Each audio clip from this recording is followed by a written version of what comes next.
1 Samuel അധ്യായം 30. ദാവീദും അനുയായികളും 3-ാം ദിവസം സിക്ലാഗിലെത്തിയപ്പോഴേക്കും അമലേക്യർ നെഗബും സിക്ലാഗും ആക്രമിച്ചു കഴിഞ്ഞിരുന്നു. അവർ സിക്ലാഗ് പിടിച്ചടക്കി അഗ്നിക്കിരയാക്കി.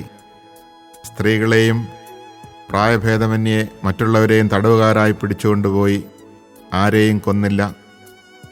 ദാവീദും അനുയായികളും നഗരത്തിലെത്തിയപ്പോൾ അത് അഗ്നിക്കിരയായതായും തങ്ങളുടെ ഭാര്യമാരെയും പുത്രീപുത്രന്മാരെയും അടിമകളായി പിടിച്ചുകൊണ്ടുപോയതായും കണ്ടു. ദാവീദും അനുയായികളും ശക്തി കെടുന്നതുവരെ കരഞ്ഞു.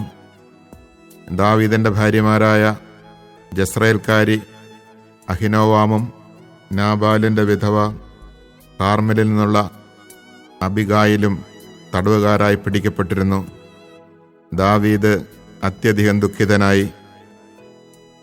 തങ്ങളുടെ പുത്രീപുത്രന്മാരെ ഓർത്ത് കടുത്ത അമർഷമുണ്ടായതുകൊണ്ട് അവനെ കല്ലെറിയണമെന്ന് ജനം പറഞ്ഞു. എന്നാൽ അവൻ തൻ്റെ ദൈവമായ കർത്താവിൽ ശരണം വെച്ചു.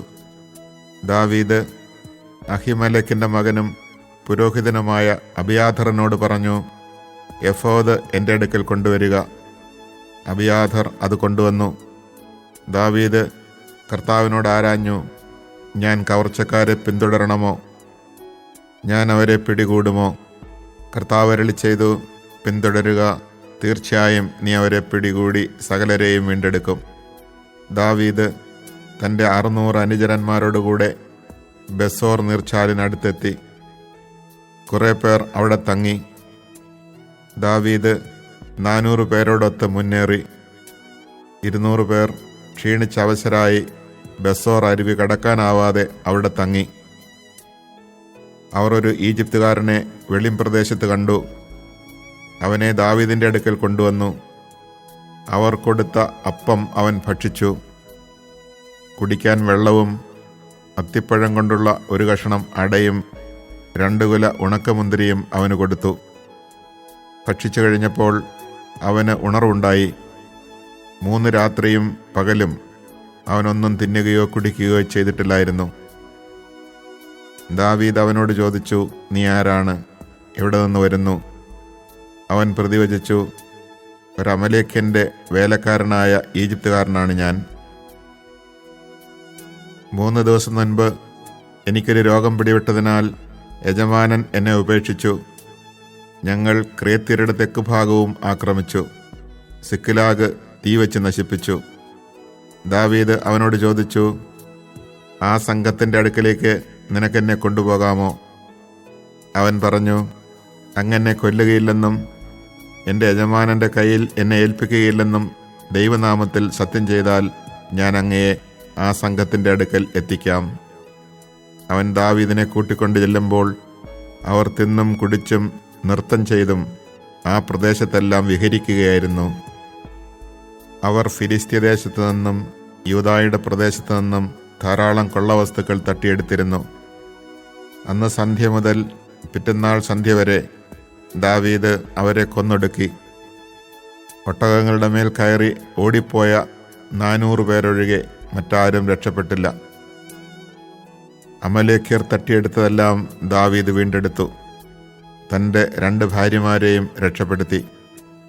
അവർ അപഹരിച്ചതൊന്നും പുത്രന്മാരോ പുത്രിമാരോ ചെറുതോ വലുതോ ആയ മറ്റു വസ്തുക്കളോ ദാവീദിന് നഷ്ടപ്പെട്ടില്ല. അവനെല്ലാം വീണ്ടെടുത്തു. ആടുമാടുകളെയെല്ലാം അവൻ മുമ്പിൽ വിട്ടു. ഇവ ദാവീദിൻ്റെ കൊള്ളവസ്തുക്കൾ എന്ന് അവയെ തെളിച്ചിരുന്നവർ പറഞ്ഞു.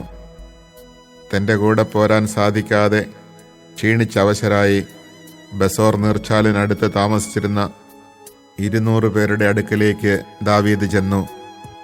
അവർ അവനെയും അവൻ്റെ കൂടെ പോയിരുന്നവരെയും എതിരേൽക്കാൻ ഇറങ്ങിച്ചെന്നു. ദാവീദ് അടുത്തുചെന്ന് അവരെ അഭിവാദനം ചെയ്തു. ദാവീദിനോടൊപ്പം പോയിരുന്നവരിൽ ദുഷ്ടരും നീചരുമായവർ പറഞ്ഞു, അവർ നമ്മോടൊത്ത് പോരാതിരുന്നതിനാൽ നാം വീണ്ടെടുത്ത കൊള്ളവസ്തുക്കളിൽ ഒന്നും അവർക്ക് കൊടുക്കരുത്. ഓരോരുത്തനും ഭാര്യയെയും മക്കളെയും കൂട്ടിക്കൊണ്ട് പോയിക്കൊള്ളട്ടെ. അപ്പോൾ ദാവീദ് പറഞ്ഞു, സഹോദരന്മാരെ, നിങ്ങൾ അങ്ങനെ ചെയ്യരുത്. കൊള്ളക്കാരായ ശത്രുക്കളിൽ നിന്ന് നമ്മെ രക്ഷിച്ച് അവരെ നമ്മുടെ കയ്യിൽ ഏൽപ്പിച്ചു തന്ന കർത്താവിൻ്റെ ദാനങ്ങളാണ് ഇവ. ഇക്കാര്യത്തിൽ നിങ്ങളുടെ വാക്കുകൾ ആര് കേൾക്കും? യുദ്ധത്തിന് പോകുന്നവൻ്റെയും ഭാണ്ഡം സൂക്ഷിക്കുന്നവൻ്റെയും ഓഹരി സമമായിരിക്കണം. അന്നു മുതൽ ഇന്ന് വരെ ഇസ്രായേലിൽ ഇതൊരു ചട്ടവും നിയമവുമായി തീർന്നു. ദാവീദ് സിക്ലാഗിലെത്തി കൊള്ളവസ്തുക്കളിൽ ഒരു ഭാഗം തൻ്റെ സുഹൃത്തുക്കളായ യൂദായിലെ ശ്രേഷ്ഠന്മാർക്ക് കൊടുത്തയച്ചുകൊണ്ട് പറഞ്ഞു, കർത്താവിൻ്റെ ശത്രുക്കളെ കൊള്ളയടിച്ചതിൽ നിന്ന് ഇതാ നിങ്ങൾക്കൊരു സമ്മാനം.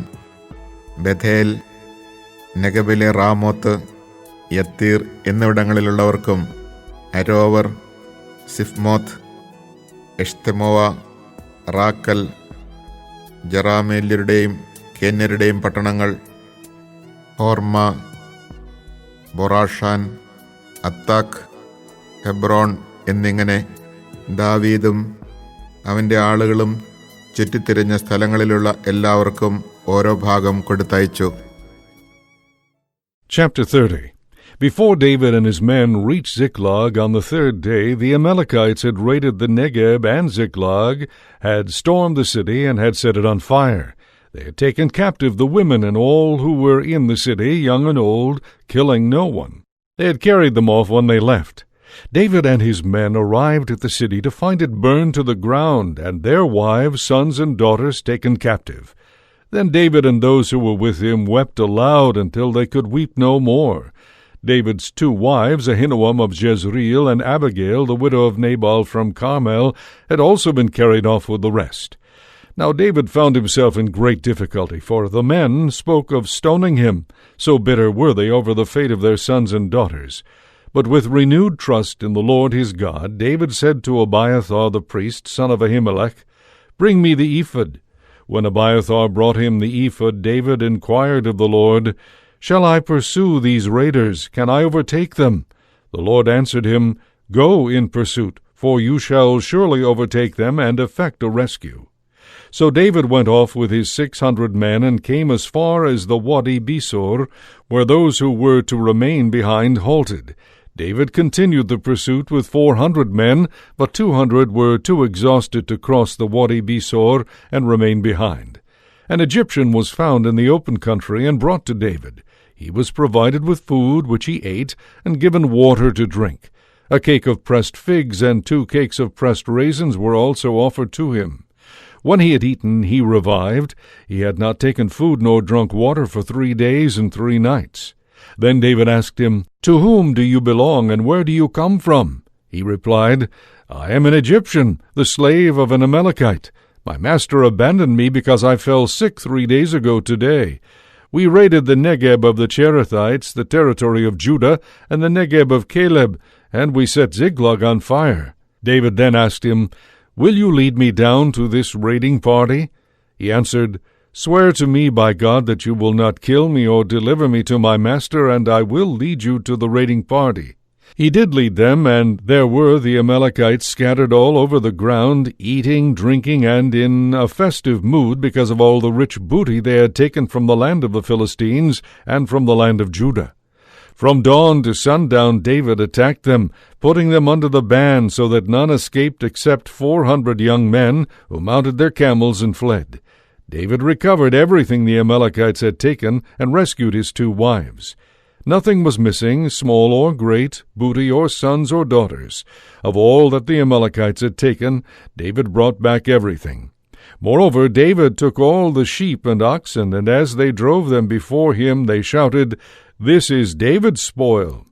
When David came to the 200 men who had been too exhausted to follow him, and whom he had left behind at the Wadi Besor, they came out to meet David and the men with him. On nearing them, David greeted them. But all the stingy and worthless men among those who had accompanied David spoke up to say, "Since they did not accompany us, we will not give them anything from the booty, except to each man his wife and children. Let them take those along and be on their way." But David said, "You must not do this, my brothers, after what the Lord has given us. He has protected us and delivered into our grip the band that came against us. Who could agree with this proposal of yours? Rather, the share of the one who goes down to battle and that of the one who remains with the baggage shall be the same. They shall share alike." And from that day forward he made it a law and a custom in Israel, as it still is today. When David came to Ziklag, he sent part of the spoil to the elders of Judah, city by city, saying, This is a gift to you from the spoil of the enemies of the Lord. To those in Bethel, to those in Ramoth-Negeb, to those in Jatir, to those in Aroer, to those in Shifmoth, to those in Eshtemoa, to those in Rakal, to those in the Jerahmeelite cities, to those in the Kenite cities, to those in Hormah, to those in Borashan, to those in Athak, to those in Hebron, and to all the places frequented by David and his men.